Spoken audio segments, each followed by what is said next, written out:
Okay, so your project 4 is due today, the Gamma project. Put that in your folder before you go. I'm going to hand out project 5 towards the end of class after we talk about today's lesson.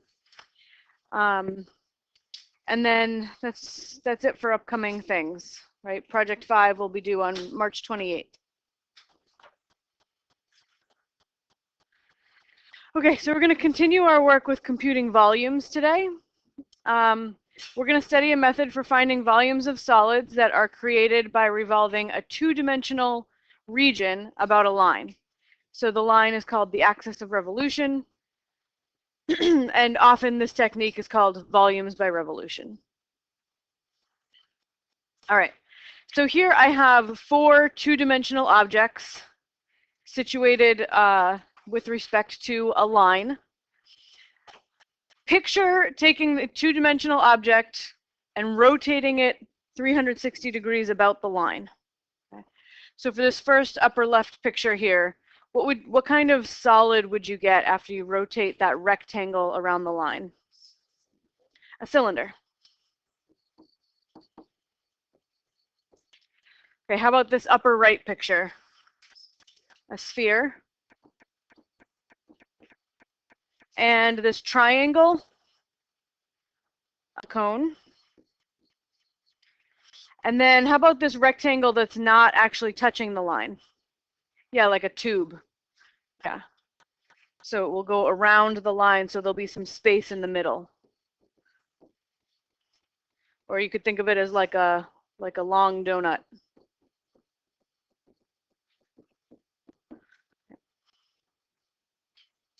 All right, so for each of these figures, calculating the area of the three-dimensional object you get when you rotate the two-dimensional object, the key is going to be to follow just one tiny little slice and see what happens to one tiny little slice when we rotate it around that axis. So we're going to draw a slice perpendicular to the axis of revolution, and we're going to picture what happens when we just trace a tiny slice. So for the rectangle that's on the line, I pick one random tiny little slice, little rectangle, rotate that about the line. Just picture that one thin rectangle being rotated about the line. What kind of shape results? A circle that has a little bit of thickness. So we call that thing a disk, right? A circle with a little bit of thickness. So it's hard for me to draw that, but I'll try.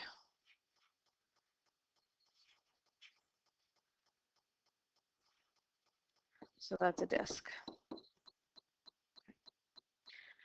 So if I do in the next picture, just pick a random spot anywhere in your two-dimensional image.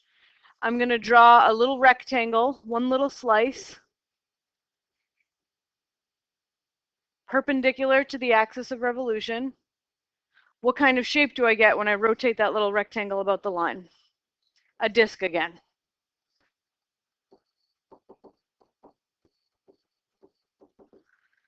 Okay. And then if I do it with the cone, pick a random spot, draw a little rectangle,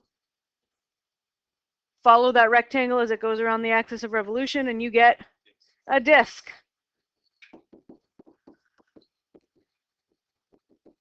Okay.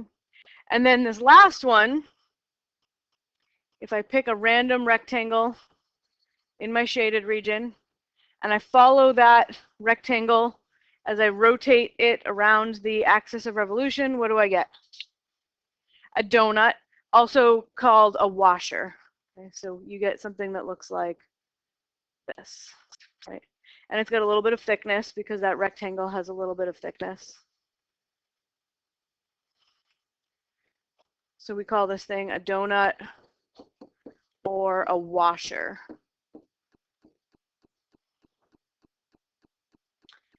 Washer is the name of that little thing you get in the hardware store, right? It's like looks like a donut. That's why they call it a washer. So basically, in all of our examples, we got a disk or a washer. Okay. So here's a couple of fancier examples where my two-dimensional region is curvy, right, as opposed to being all rectangles or triangles. So I've got a curvy region R here. If I follow one particular slice, it traces out a disk, right?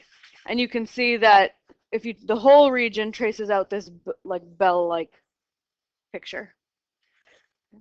And then here I've got an even curvier region R, rotated around the x-axis, and one little slice is going to trace out a washer, okay, but the whole region traces out sort of this hollow bell shape. Okay.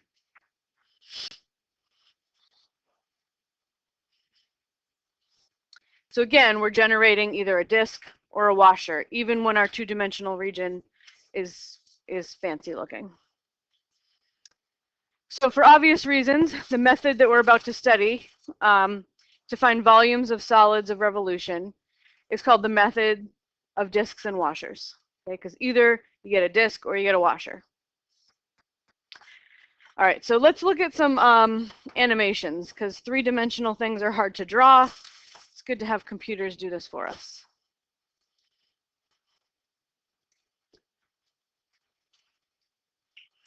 Okay, so the axis of revolution is this vertical dashed line here.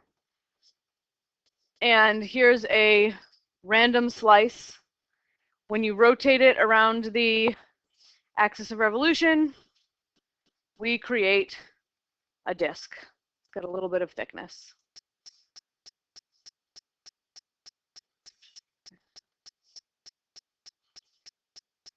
So we've got this disk created by rotating our rectangle around the axis. All right, let's get another one. So here is a region under a curve, right? It's sort of shaded in pink here. If I want to rotate that about the x-axis, what I'm going to do is break it into little tiny slices, rotate each slice about the x-axis. So, and then I'm going to add up all my slices. So each slice will be a disk, and I stack them up. So I'll hide the original area here. So I break it into a bunch of rectangles, rotate each rectangle about the axis, and then add up all my disks. And then when I want the exact volume, what will I do? Take a limit as the number of rectangles goes to infinity. Okay, so let's hide those, and no, I don't want that. I'm going to revolve the one rectangle here. Watch it revolve around the x-axis. It creates a disk. Okay, and then move X to new rectangle.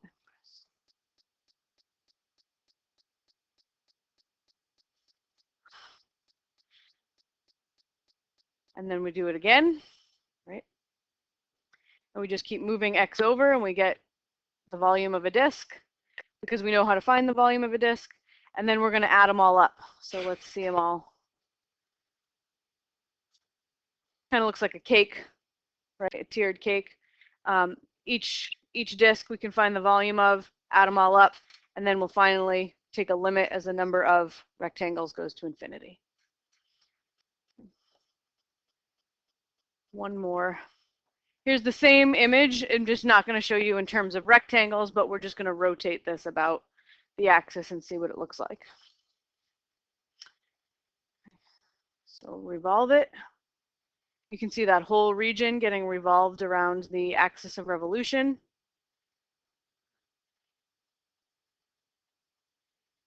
And so you can kind of see the cross sections are washers in this case.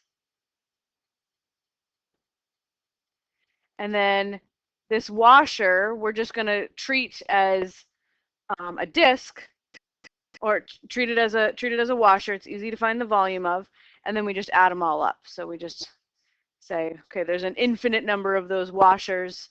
Just going to think about what one does, then I'm going to stack them up, add them all up.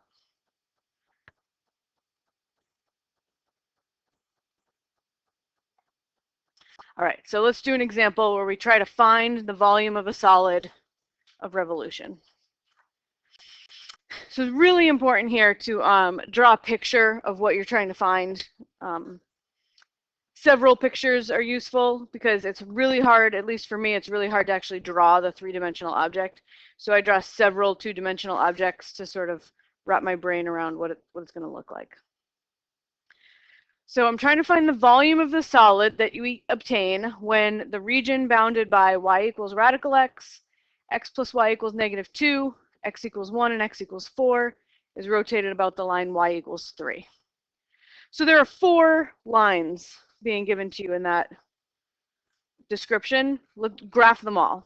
4 curves, graph them all, and we're going to graph the whole thing and get the two-dimensional region that we're trying to rotate before we do any actual rotating. So if you need a graphing calculator because you don't know what radical x looks like, that's fine. But I do, so I'm going to try to do this from memory here.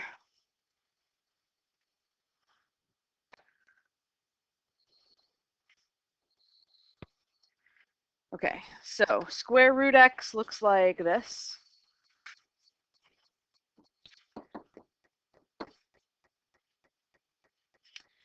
Okay, x plus y equals -2, that's just a line, and we're more used to seeing this in y equals some stuff. So if I solve this for y, I get -2 minus x, which is a line that has a y-intercept of -2 and a slope of -1. So it looks like this.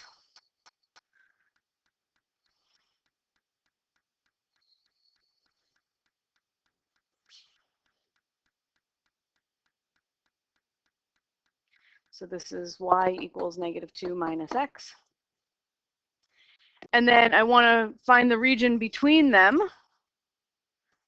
between those two curves, and x equals 1 and x equals 4. So let's see, here's 1, here's 4. So these are the lines x equals 1 and x equals 4.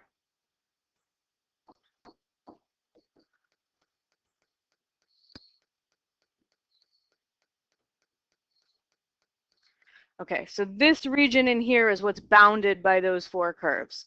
Root x, the line, x equals 1 and x equals 4. This is my two-dimensional region that I will be rotating.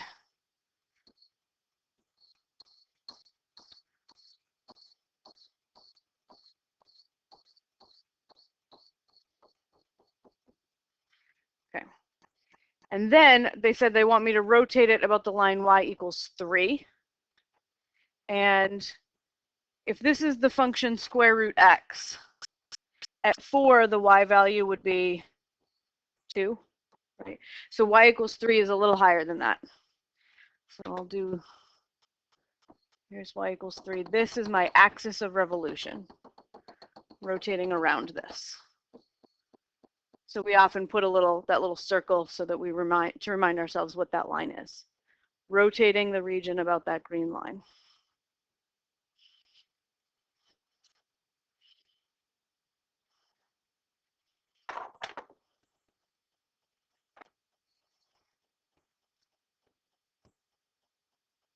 Okay, so I haven't even attempted to start my technique yet, right? I'm just drawing a picture of what they're asking me to do. Okay, so the technique involves following one single slice as you rotate it around the axis of revolution. So let me grab a different color here. I want to draw one single slice perpendicular to the axis of revolution. So in my region, I just pick a random spot, draw one little rectangle, a representative slice, and see what that slice does. So I've got this one little rectangle. I'm going to rotate it about the green line, and what shape will result? A washer. Yeah. Okay, so I want to draw a picture of the washer. Again, I'm going to draw a two-dimensional picture. It'll have a little bit of thickness. So this is at a random x value along the x-axis that I drew this. So let's label the location of this rectangle x, and the width of this rectangle will be delta x.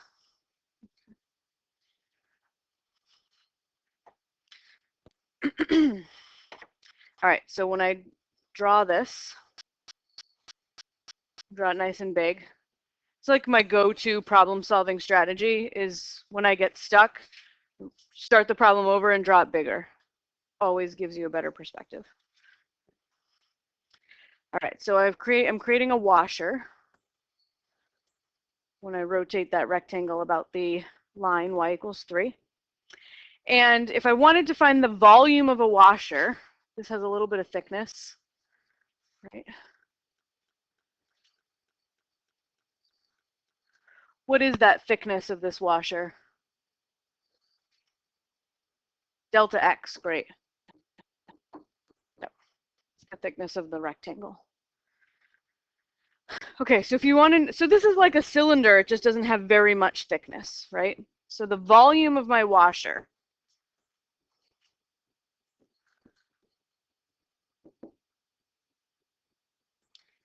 is what I'm interested in.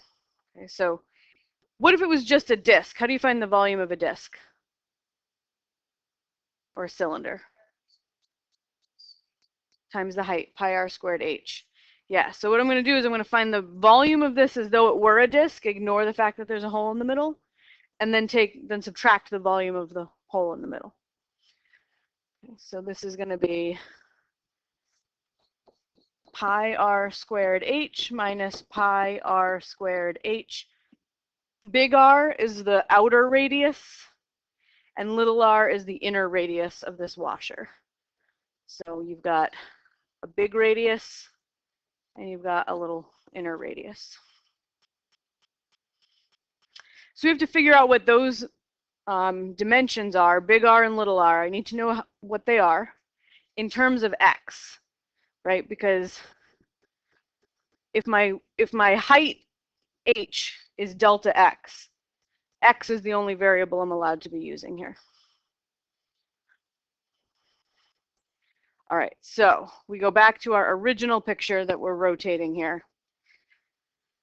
Where in this picture is little r?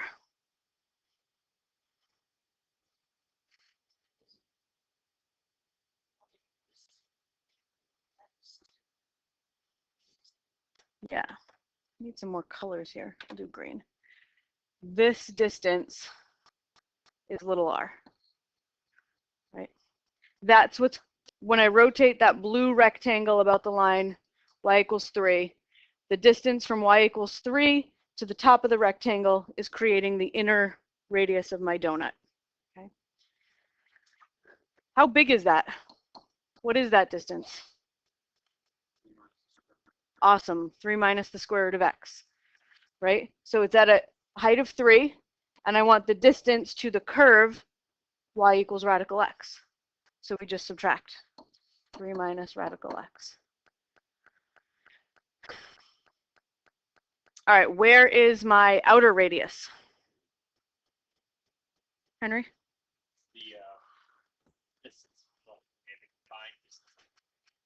The distance between radical x and -2 minus x. The height of the, so that is, the height of the rectangle is this distance? Yeah, plus the 3, yeah. So you got to go all the way up to 3. So your outer radius r is actually this whole distance. Okay. From the line of revolution all the way down to the bottom of the rectangle. That's going to create the outer piece of your washer. What is that distance? Yeah, how'd you get x plus 5?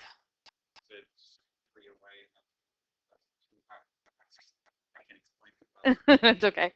All right, so it's the same technique we did here where we did 3 minus root x. We were just subtracting the y coordinates to get the distance between them. So I'm going to start with 3 and subtract. What's the y coordinate down here?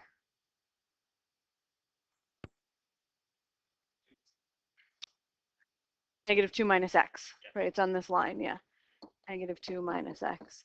And when you simplify that, you get 5 plus x.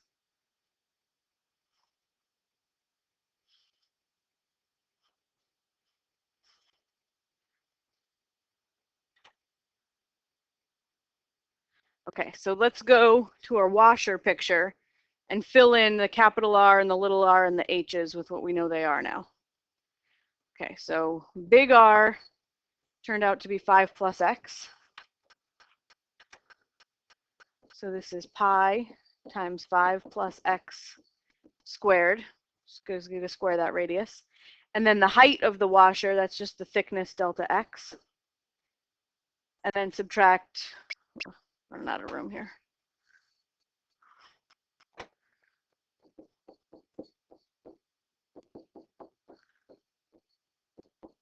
Then subtract the volume of the inner part of the washer. So that's pi times the radius there was 3 minus root x. Square that, delta x.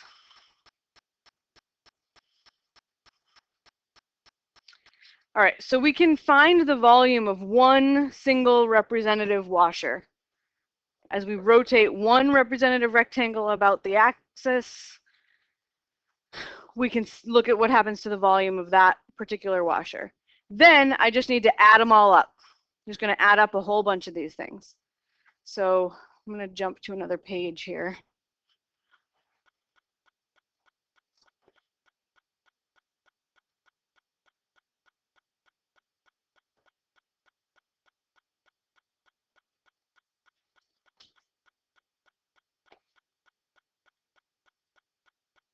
All right, so this is a volume of a single washer. Okay, so if I want the volume of the entire solid, I could approximate that by adding a bunch of these things up.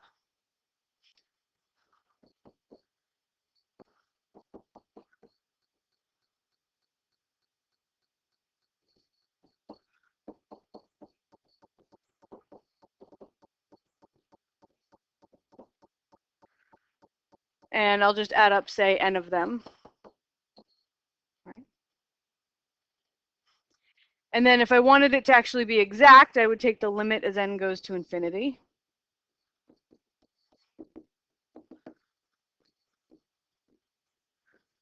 Of this sum, blah, blah, blah, right? And then that turns into what? An integral. Okay, so this becomes the integral. And let's see, I'm going to pull out a pi. Well, I'll pull it out after. Pi. And then I have 5 plus x. Oh, these should be x sub i's, sorry, when you do the Riemann sum. Okay, so 5 plus x squared minus 3 minus root x squared dx. I just factored out the delta x. Showed up in both terms, so I pulled it out. I'll do that in the previous line, make it clearer. Factor out the pi, and I have 5 plus xi squared minus 3 minus root xi squared, all times delta x. So I factored out pi and I factored out delta x. I just put them on opposite ends of the parentheses. All right, now I have to think about my bounds of integration, right? So x is my variable here. I have to think about what is the smallest x can be and what is the biggest x can be. I'll go back to my picture. Okay, so here's my rectangle. It's being swept through the region. I'm going to stack them up from here to here. So from x equals 1 to x equals 4. Those are my bounds of integration. So I'm integrating from 1 to 4. So now all I have to do is evaluate this integral, and I should have the volume of the region created. So to integrate this, I'm just going to simplify the integrand. I'm going to square all the stuff in here, combine like terms. Should be an easy one. I just use the power rule. So I'm going to pull the pi out here. When you square 5 plus x, you get 25 plus 10x plus x squared. And then I'm going to subtract square 3 minus x, and you should get 9 minus 6 root x plus x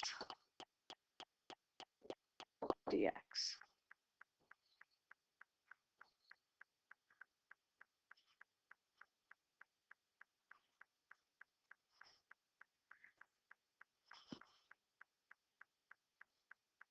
Everybody okay with that? Squaring stuff? Okay. Just combine some like terms here. I have 25 minus 9. That gives me 16.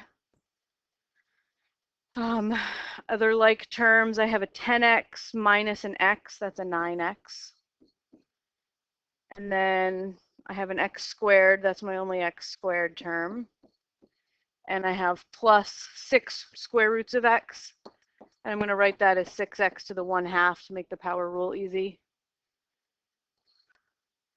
And all that dx.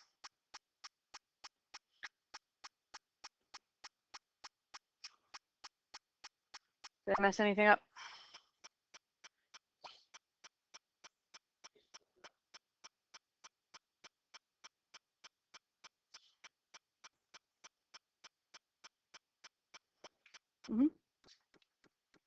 Okay, so now I just power rule it and use the fundamental theorem of calculus. So I've got a pi.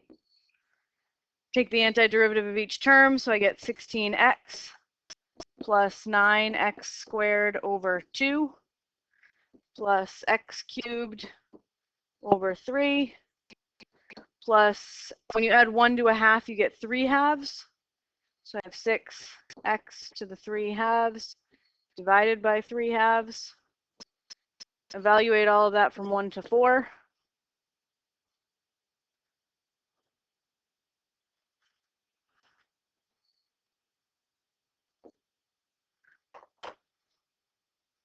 I have my calculator do all the hard work here.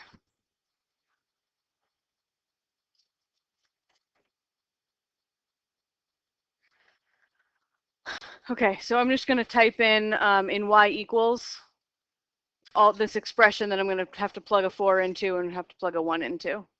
So I've got 16x plus 9x squared over 2 plus x cubed over 3 plus 6x to the 3 halves divided by 1.5. That should do it. Okay, so now I'm going to have my calculator plug in 4 and plug in 1.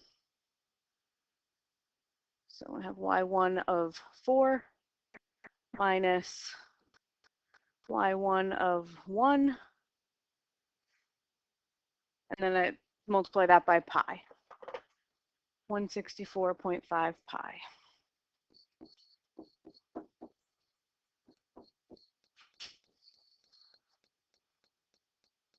Yeah. The vars key is right next to clear. We press vars, cursor over to y vars, choose function, and then you can choose any of the y's that you want. Vars, y vars, function, y1. You also could use the table, right? Go to your table and just type in a 4 and a 1, and it'll give you the y values, and you could just subtract them.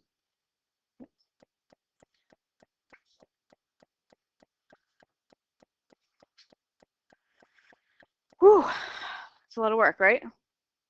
It is, but the process is there's a lot of calculation involved, but the concept behind it, draw a picture of what you're trying to rotate, follow one particular random slice around the axis of revolution, draw it, and then just find the volume of the slice and add them all up with an integral. Yes.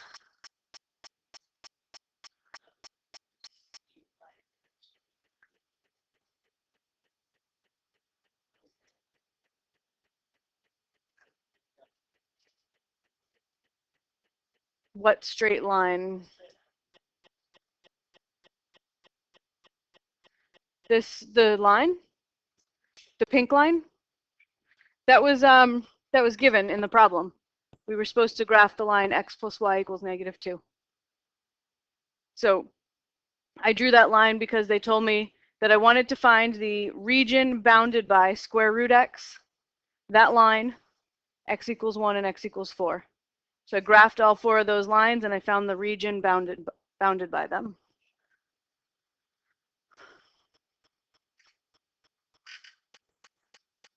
That was what your question was? Where did it come from? Okay. Yeah, it was just given in the problem.